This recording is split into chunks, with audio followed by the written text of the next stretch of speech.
Halo semuanya, perkenalkan nama aku Angela Kesirinanda. Nah, di video kali ini aku akan membahas tentang mata kuliah yang aku pelajari, yaitu mengenai kasus beretika dan tidak beretika dalam berbisnis. Langsung aja ya. Kasus pertama yang aku bahas yaitu kasus yang tidak beretika dalam berbisnis. Nah, di sini aku akan mengambil satu contoh kasus, yaitu kasus etika bisnis Indomie di Taiwan. Kalian semua pasti suka kan sama Indomie? Kita cek yuk apa yang terjadi tentang kasus Indomie di Taiwan. Nah, pada tahun 2010, di bulan Oktober, negara Taiwan sempat menarik peredaran Indomie di negaranya. Kira-kira karena apa ya? Sebenarnya kalian tahu nggak sih, di dalam Indomie itu kandungannya ada apa-apa aja?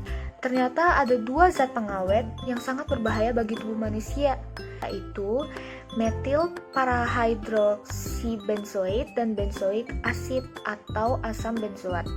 Mau tahu bahayanya kenapa? Karena dari 2 kandungan tersebut biasanya digunakan dalam pembuatan kosmetik. Nah, 2 bahan tersebut yang biasanya kita gunakan di luar tubuh kita, itu menjadi 2 zat yang kita konsumsi saat kita makan Indomie. Nggak cuma di Taiwan, di Hong Kong pun 2 supermarket terkenal menarik peredaran Indomie tersebut dari tokonya. Kasus ini pun menarik perhatian anggota DPR dan Komisi 9. Mereka pun segera memanggil Ketua BPOM dan akan segera meminta keterangan mengenai kasus Indomie tersebut. Bahkan, pihak negara luar lebih dahulu mengetahui tentang 2 zat berbahaya yang terkandung di dalam Indomie ini. Seorang praktisi kosmetik, yaitu Adesi Ratnaningtyas, mengatakan bahwa kedua zat tersebut merupakan bahan pengawet yang dapat membuat suatu produk tidak cepat membusuk dan tahan lama. Zat berbahaya ini umumnya dikenal dengan nama Nipagin. Dalam pemakaian untuk produk kosmetik sendiri, pemakaian Nipagin ini dibatasi maksimal 0,15%. Ketua BPOM, Kustantina, menjelaskan bahwa benar adanya kandungan Nipagin di dalam Indomie tersebut.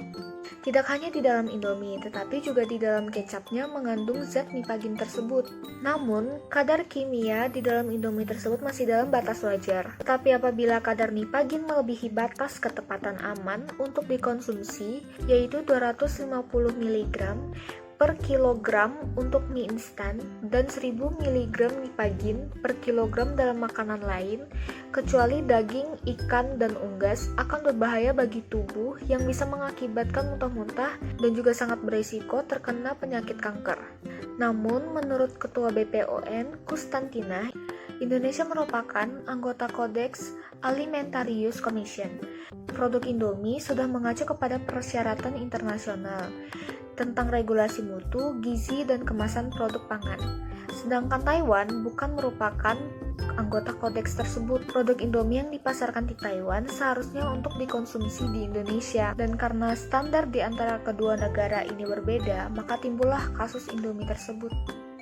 Kasus kedua yang akan kita bahas yaitu tentang kasus beretika dalam berbisnis. Di sini aku mengambil satu contoh dari PT Garuda Indonesia. Teman-teman yang lain pasti juga udah pernah dong naik pesawat Garuda Indonesia. Kalian pasti juga udah pernah ngerasa bagaimana pelayanan yang telah diberikan oleh PT Garuda Indonesia tersebut. Pertama, aku akan sedikit membahas tentang sejarah PT Garuda Indonesia ini ya. Sejarah penerbangan komersial Indonesia dimulai saat bangsa Indonesia sedang mempertahankan kemerdekaannya. Berarti udah lama banget dong ya. Nama Garuda tersebut diberikan oleh Presiden Soekarno, presiden pertama kita. PT Garuda Indonesia ini memiliki strategi perusahaan, yaitu yang pertama, Excellent Indonesian Hospitality, yakni di mana mereka memberikan layanan terdepan pada in-flight dan ground services, kemudian memastikan keandalan operasi dan mempertahankan positioning premium.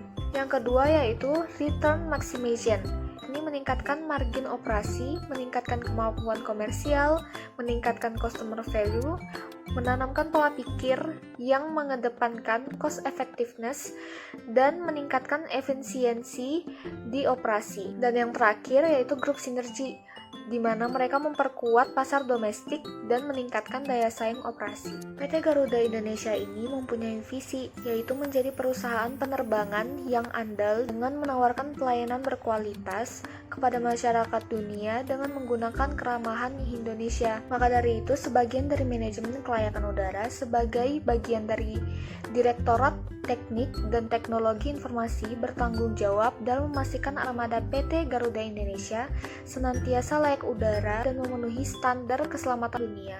Standar yang baik diharapkan dapat mendukung operasional penerbangan Garuda Indonesia, baik domestik maupun internasional. PT Garuda Indonesia telah merumuskan kebijakan terkait kode etik berupa pedoman etika bisnis dan etika kerja yang berperan sebagai pedoman standar sikap dan perilaku dalam pelaksanaan segenap aktivitas bisnis sekaligus pencapaian visi dan misi PT Garuda Indonesia.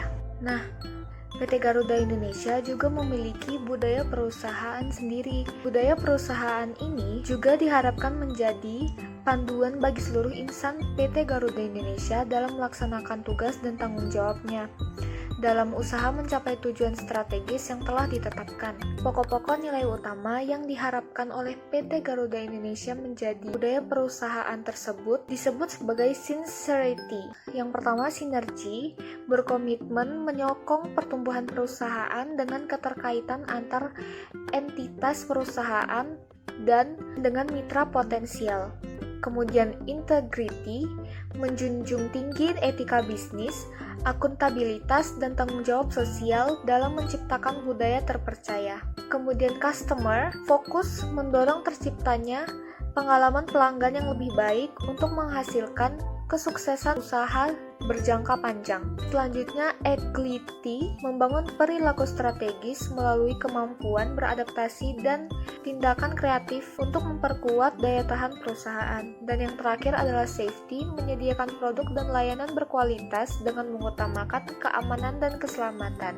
Bagi teman-teman yang pernah naik pakai pesawat Garuda Indonesia, pasti pernah dong mengalami budaya perusahaan tersebut. Selain itu, PT Garuda Indonesia juga menjalankan program CSR guna dapat memberikan dampak positif terhadap masyarakat, lingkungan, dan perusahaan. Nah, sekian dulu untuk video kali ini. Semoga bermanfaat ya bagi kalian semua. Jangan lupa klik like dan subscribe ya. Terima kasih.